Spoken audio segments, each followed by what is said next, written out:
All right, guys, today I spent the afternoon making turkey stock, and I thought I would show you how I do it because it's one of my favorite things to do and one of my favorite things to have on hand. So let's do it. Okay.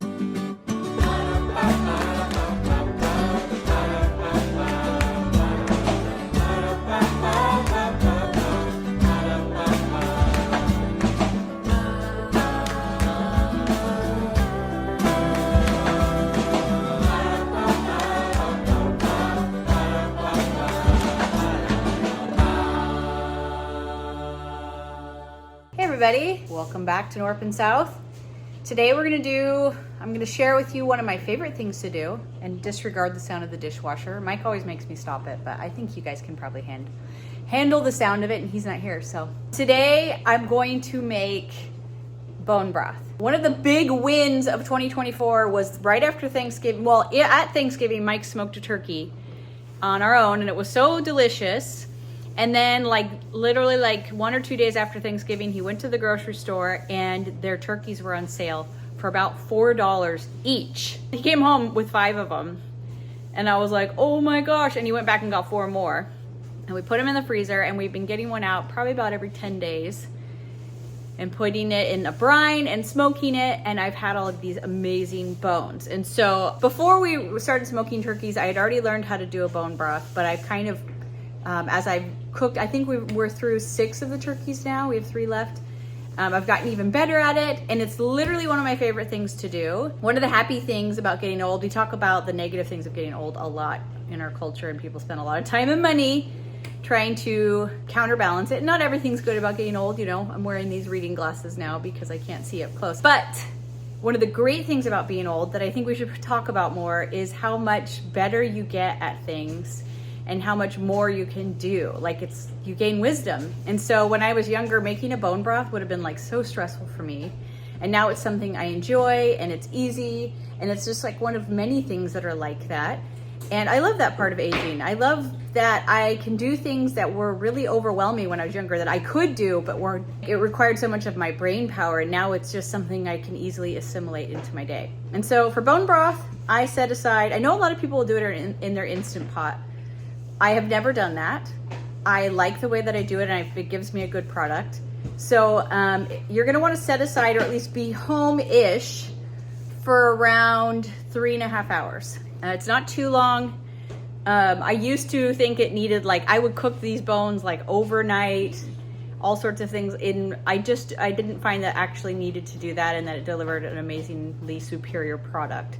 I cook my bones for about 2 hours, and I'll show you how I'm gonna do that. And then I'm gonna add in some roasted veggies for another 1.5 hours. And I'm going to get really good bone broth out of that I think is so delicious. I use it in, obviously, soups, but gravies and sauces, and I use it to cook rice. I love it. I will sip it straight because it is so flavorful. And there are lots of ways to do this, even if you're not smoking a turkey. If you have some leftover rotisserie chicken, or if you actually just want to go ahead and roast, if you find sometimes at the grocery store there's on sale a big bag of drumsticks or chicken wings, you can also roast those and then make them into a bone broth. Bone broth is really good for you. It's got collagen in it and minerals if you do it right, and just all the building blocks for your cells. And it's delicious, and it's great when it's a cold day. Now we're moving into spring here, or we're in spring, but since it's an overcast and rainy afternoon, I figured it was a great day to make bone broth. Though, in all honesty, I always feel like it's a great day to make bone broth. Okay, I just pulled these bags out of the freezer, and this is what I do. As soon as we're done with our turkey and we've gotten most of the meat off, Mike and I will put the meat into bags with the bones and stick them in the freezer for when I'm ready to make them. I usually do it the next day, but just because we've been so busy, I haven't made bone broth for the last 2 turkeys. This one is from yesterday, and then the one before was a couple weeks ago. A lot of the times when you are getting meat off of a rotisserie or off of a bird, a fowl, you will just pull everything you possibly can off of that. But since we're having the turkey so often, I don't do that. And I leave a little bit more of the meat on there, just, around the rib cage and the turkey legs. This is also the neck of there. I throw that in because this has a lot of flavor in it. And I don't need the meat I don't need to have all these little tiny pieces of meat when I'm doing it, you know, every 10 days or so. But that adds a lot of flavor. So keep that on there, but get rid of the skin because the fat is, even though fat's not unhealthy, it will coat your tongue. And you won't taste the depth of flavor in the bone broth as if you've got a lot of fat in it. Because I have such a big amount of meat, I'm going to need a big pot. But since I also have 9 kids, I use this pot all the time. Like I said, you want to set aside some time, but it's not time that you're just sitting there cooking the whole time. So you can get other things done. You know, if you're working on something else, but you're going to be around. I mean, sometimes I'll even run to a close grocery store if I'm going to be back, you know, within a half hour or so. But you're just going to load all of your bones in here. See all that great meat that's on there? That's going to add a lot of flavor. Okay, actually, I'm pretty full here, so we'll put away this other bag for another time. I'm just going to fill this up pretty high with water. I've never done 2. I've never been lucky enough to have this many, but I'm going to put the water pretty high because a lot of that's going to evaporate off. Okay, I've got all the water in there, and the only other thing I'm going to add right now is some apple cider vinegar. The vinegar will add some flavor, but also it will help get the minerals out of the bones and marrow. I never measure. I don't know, maybe that's a half cup, maybe a little less, a third of a cup. So I'm gonna throw this on the stove. One other thing you'll need, and I'll tell you why in a minute, is 2 bowls. One I fill with hot water, and the other one I leave empty. Next thing you're gonna need is a skimming spoon, something that's large and not too deep. And we're gonna turn this on to medium. And really, the most intensive part might be the first 30 minutes, and I'll show you why. It's already begun, even though the water is cold, but we're going to be skimming the top, and this is gonna be a lot of the impurities and a lot of the fat, and we're gonna skim that off the top. I'm gonna put it in my empty bowl, and then I'm gonna use my hot water to clean off my spoon, so I'm not just putting what I skimmed off right back in. This is what I wonder about when you make bone broth in an Instant Pot, that all of that fat and all of those impurities are just going to stay in there. And it's not like the end of the world, but like I said, it won't be as clear a broth and it won't be as flavorful to your tongue because of all that fat in there. But I don't mind this. I'll spend about 30 minutes and then eventually I won't need to skim anymore. Half hour's passed. We're pretty much done with the skimming. Sometimes there's more in here than others. Right now you can see I have a full bowl. But I took most of the skin off of the chicken, which helps a lot of the turkey, which helps a lot. But now that I've turned the heat down and I'm gonna put in some black peppercorns and some bay leaves.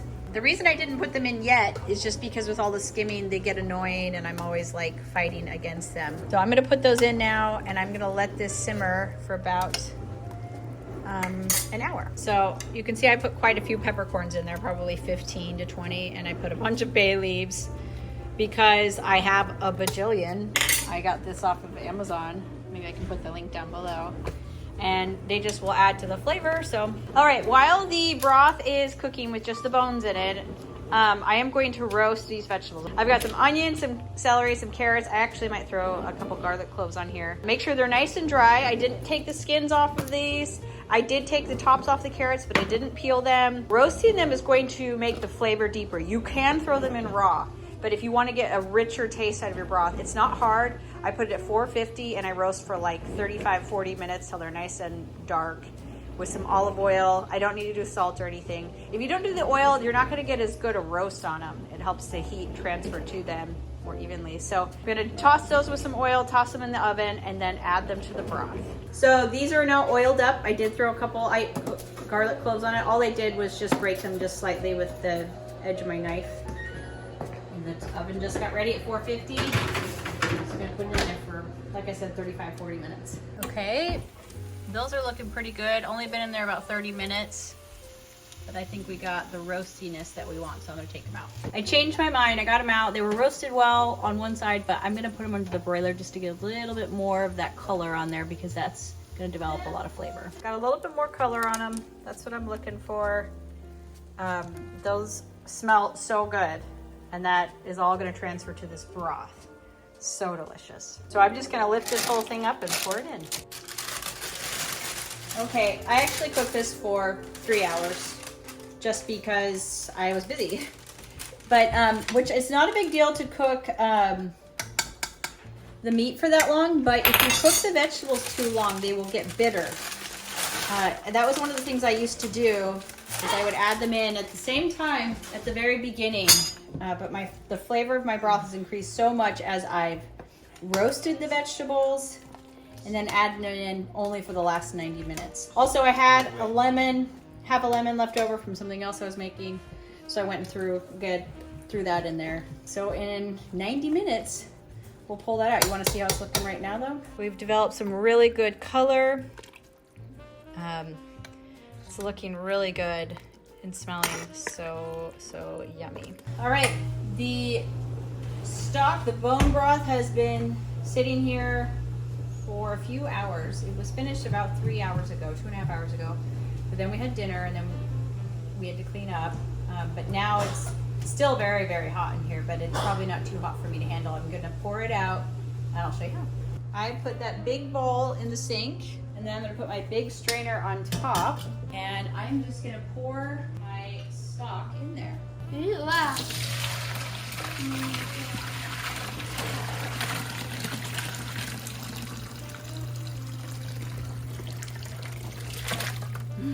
Delish.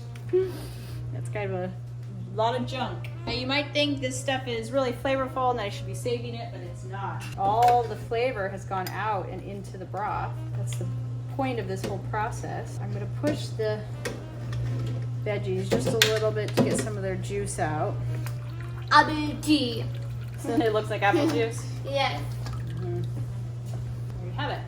Now this is obviously, I'm making so much at a time. This isn't like the best way to do this. Now you could strain this even more, but holy moly, it's hot. I'm not too worried about the little bits in it. Oh my goodness, this is a lot of stock this time. Okay, this is a little bit more broth than I usually have. I added some salt. I always wait till the end. Some people don't want a salt in their very salty broth. They want to be able to add that per recipe, but I like a salty broth. I like salty everything. But I'm going to, I have 5 jars, which is 20 cups. We'll see, I might have more than that. I have before put it just in a pitcher if I knew I was gonna be using it really soon, but I'm gonna pour, 8 cups at a time into this. I'm putting it on top of this so that if I lose any, which I will, I won't lose it. Need some hot pads again.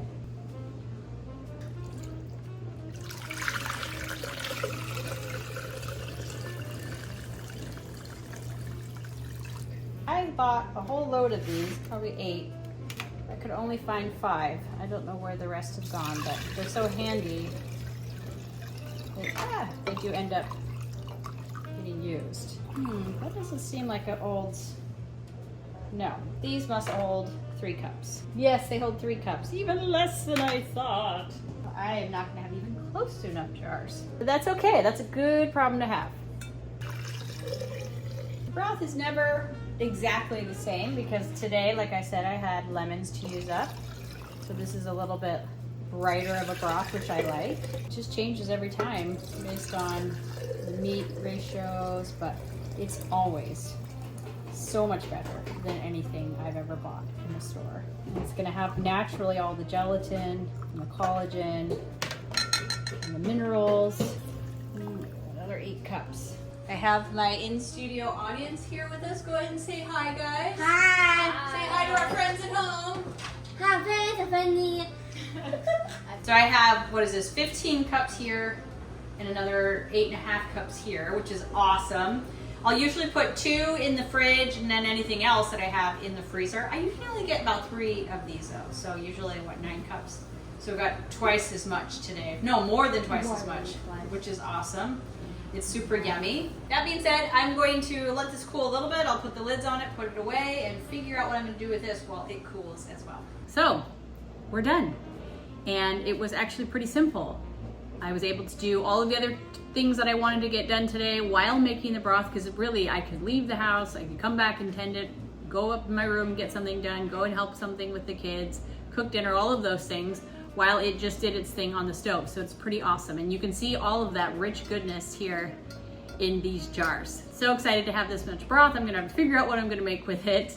But like I said, making broth is one of my favorite things to do because I feel so accomplished that I'm making something that's so delicious and healthy from something that in the past I would throw away. I always felt guilty throwing it away, but I also didn't know how to make broth. So I'm so happy that I get to make it now. I feel like a wizard or something in the kitchen when I'm brewing it. And then I feel so happy that I took those things and I'm then adding nutrition to my family's bodies. So definitely makes me feel like a Proverbs woman or whatever. It's great. Try it out. It's pretty simple. Shouldn't be too hard. Absolutely, you can add other things to your broth. You just want to stay away from starchy vegetables and things like tomatoes that are too acidic. So you wouldn't want to add any root vegetables or anything along those lines. But you can add fresh herbs that you have. I just didn't have any right now to throw in. And make it your own and use it for all sorts of delicious recipes. Thanks for coming along, and we'll see you next time. Bye.